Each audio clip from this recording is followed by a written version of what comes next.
கடவுள் அருள் டிவி நேயர்களுக்கு அஸ்ட்ரோ கேஎஸ்ஐங்கரின் பணிவான நமஸ்காரங்கள். வார பலன் 5/8/2024 11/8/2024 வரலும் உண்டான வாரத்திற்கு என்னென்ன பலன் மேஷம் முதல் மீனம் வரைன்றதை பார்ப்போம். முதல்ல இந்த வாரத்தினுடைய கோல்சாரம் அப்படின்னு எடுத்தோமேனால் காலபுருஷ தத்துவத்தின் 2வது ராசியான ரிஷப ராசியில் செவ்வாயும் குருவும் இருக்க, கடகத்தில் புதனும் சூரியனும் இருக்கக்கூடிய காலகட்டம், சுக்கிர பகவான் சிம்மத்திலும், கன்னியில் கேதுவும், கும்பத்தில் சனி பகவான் வக்கரகதியிலும், மீனத்தில் ராகுவும் இருக்கக்கூடிய காலகட்டம். இந்த வாரம் பார்த்தேனால் சந்திரன் ஆயில்ய நட்சத்திரம், அதாவது கடக ராசி தன்னுடைய ராசியிலேயே இந்த வாரத்தை ஆரம்பித்து துலா ராசி 4ஆம் இடத்தில், அதாவது தன்னுடைய ராசிக்கு 4ஆம் இடமான துலாத்தில் சுவாதி நட்சத்திரம் வரலும் போகிறார். இதனால் பார்த்தேனால் என்னென்ன மாற்றங்கள் ஏற்படும் அப்படின்றத ஒரு ராசிக்காகவும் பார்க்கலாம். இந்த வாரத்தில் வரக்கூடிய விசேஷ நாட்கள் அப்படின்னு பார்க்கும்பொழுது, இந்த வாரத்தில் 7ஆம் தேதி அன்னைக்கு ஆடிப்பூரம், திருவாடிப்பூரத்து ஜெகத்துதித்தாள் வாழின்னு சொல்லக்கூடிய ஆண்டாள் பிறந்த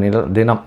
இந்த ஆடிப்பூரம், நாச்சியார் திருமொழி, திருப்பாவை, இந்த மாதிரியான விஷயங்களே வைணவ சம்பிரதாயத்துக்கு பெரிய விஷயமாக கொடுத்துருக்கக்கூடியவர். ஸ்ரீவல்லிபுத்தூரில் ரொம்பவும் கொடிகட்டி பறக்கக்கூடிய ஒரு நல்ல விசேஷங்கள் நடக்கும். அதற்கு அடுத்த நாள் 8ஆம் தேதி பார்த்தாலேயானால் ஆடித்தவஸ், கோமதி அம்மன் சங்கர நாராயணன் திருக்கோவில், சங்கரன் கோவில், ஊசி முனையில் தவம் பண்ணி சங்கரனையும் நாராயணையும் ஒரு சேர பார்க்கணுன்றதுனால பார்த்து கோமதி அம்மனாக சிவனை திருமணம் செய்து கொண்டக்கூடிய ஒரு விஷயம். இந்த ஆடித்தவஸில் ஒரு 108 பிரதட்சணம் பண்ணுவாங்க. அதுவும் ரொம்ப பெரிய ஏற்றத்தை கொடு, அதாவது கஷ்டங்கள் நீங்கக்கூடியது. இந்த 108 பிரதட்சணம் பண்ணுறதன் மூலியமாக கஷ்டங்கள் நீங்கிறது, அதை தவிர பிரச்சனைகள் எதாக இருந்தாலும் போகும், குழந்தை பிராப்தி ஏற்படக்கூடிய பாக்கியம், எல்லா விதமான சௌபாகியங்களும் ஏற்படக்கூடிய காலகட்டமாக. சஷ்டி விரதம் அது 10ஆம் தேதி அன்னைக்கு வருது. சஷ்டியில் விரதம் இருந்தால் அகப்பையில் வரும் குழந்தை பிராப்தி ஏற்படும் அப்படின்றதுனால சஷ்டி விரதம் முருகனுக்கு ஏற்றது ஒரு பெரிய விசேஷம். முருகனுக்கு வேண்டிட்டு சஷ்டி விரதம் இருப்பாங்க. எதிரிகளை வெல்லக்கூடிய காலகட்டமாகும், அதாவது வெல்றதுக்காகும், அதை தவிர எந்த ஒரு கஷ்டங்களை விட்டு வெளியில் போவதற்காகவும், குழந்தை பிராப்தி ஏற்படுவதற்காகவும் இந்த சஷ்டி விரதம் இருக்கிறது. இது ஒரு வருஷ காலம், அதாவது 52 வாரம் 58 வாரம் அந்த மாதிரியான விசேஷங்கள் இருப்பாங்க. சரி, இந்த வாரம் எந்தெந்த ராசிக்காரர்களுக்கு சந்திராஷ்டமம் அப்படின்னு பார்த்தேன்னா, தனுசு, மகரம், கும்பம், மீனம், இந்த 4 ராசிக்காரர்களுக்கு சந்திராஷ்டமம் இருக்கும். புதிய முயற்சி வேண்டாம், வெளியூர் வெளிமாநில பிரயாணம் வேண்டாம்னு ஒருவேளை நீங்கள் போக வேண்டிய கட்டாயம் இருந்தது. ஆனால் சந்திராஷ்டமத்துக்கு உண்டான எளிய பரிகாரம் அப்படின்னு சொல்லக்கூடிய அருகில் இருக்கக்கூடிய கோவிலில் நெல் இல்லைன்னா பச்சரிசி தானமாக கொடுத்துட்டு போங்க உங்களால் முடிஞ்சது. அதன் மூலியமாக சந்திராஷ்டமத்தின் தாக்கம் நிச்சயமாக குறையும். மேஷம் முதல் மீனம் வரை எப்படி இருக்குது ஒரு ராசிக்கு அப்படின்றத பார்ப்போம். அதுக்கு முன்னாடி என்னுடைய மொபைல் நம்பர் கீழே ஸ்க்ராலிங்கில் போய் உங்களுக்கு அஸ்ட்ராலாஜிக்கல் கன்சல்ட் தேவைப்பட்டதுன்னா எனக்கு ஃபோன் பண்ண.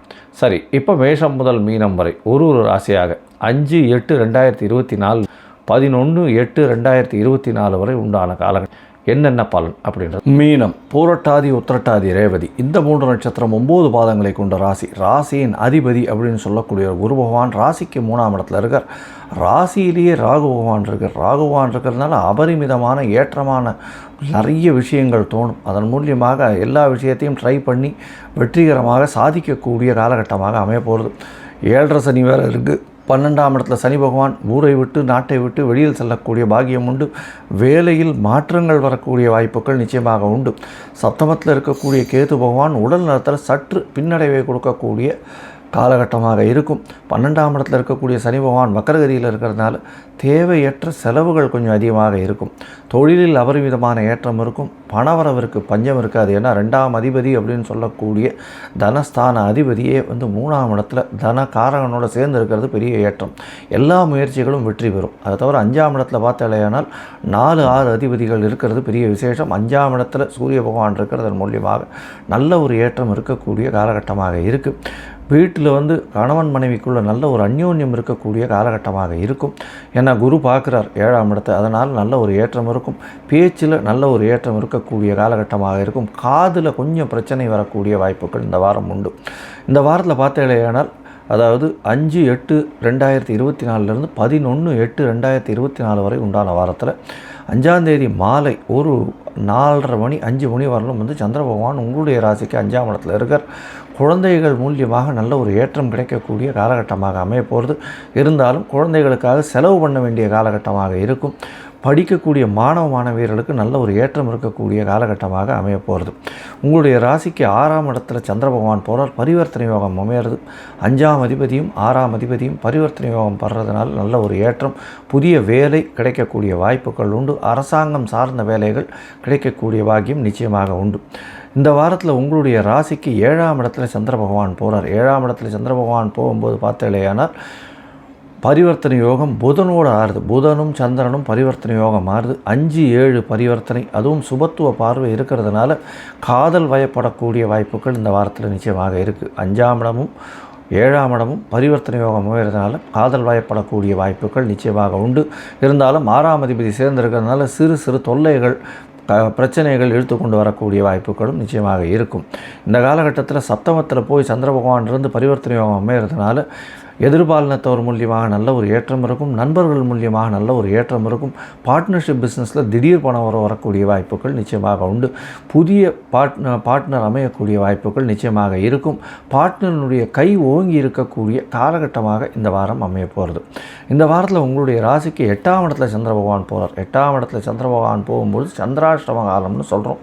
இந்த சந்திராஷ்டம காலத்தில் பார்த்தீங்களேயானால் உங்களுடைய ராசிக்கு 8ஆம் இடத்துல 10ஆம் தேதி மாலை ஒரு 3:30 மணியிலிருந்து 13ஆம் தேதி காலை ஒரு 2 மணி வரலும் இருக்கக்கூடிய காலகட்டமாக அமையிறது. இந்த காலகட்டத்தில் பார்த்தீங்களேயானால் வளர்பிறை சந்திரனாக இருக்கிறதுனாலே சந்திராஷ்டம காலமாக இருக்கிறதுனால ரொம்ப ஜாகிரதையாக பேசுகிறதுல கொஞ்சம் ஜாகிரதையாக இருக்கிறது நல்லது.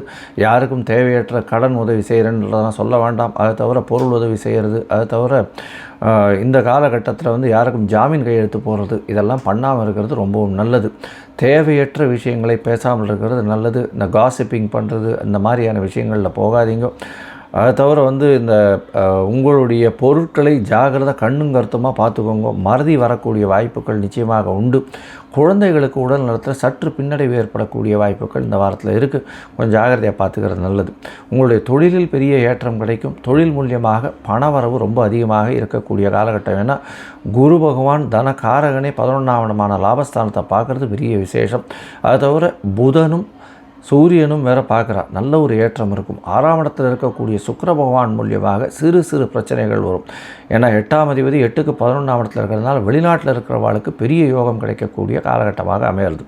இந்த வாரத்தில் நீங்கள் அருகில் இருக்கக்கூடிய தட்சிணாமூர்த்தியை போய் வழங்கிட்டு வர்றதும், அவருக்கு ஒரு மஞ்சள் கலர் வஸ்திரம் தானமாக கொடுக்கறதும், வியாழக்கிழமை இன்றைக்கி மூக்கு கடலை சுண்டல் அங்கே தட்சிணாமூர்த்தியை வச்சுட்டு எல்லாருக்கும் விநியோகம் பண்ணுறதும் ஒரு நல்ல ஏற்றத்தை இந்த வாரத்தில் ஒரு பெரிய மாற்றத்தையும் உங்களுடைய வாழ்வில் கொடுக்கும். கடவுள் அருள் டிவியை பார்த்தமைக்கு நன்றிகள். மேலும் இது போன்ற தகவல்களை தெரிந்து கொள்ள கடவுள் அருள் டிவியை சப்ஸ்கிரைப் செய்யுங்கள். மறக்காமல் பெல் ஐக்கானை கிளிக் செய்யுங்கள்.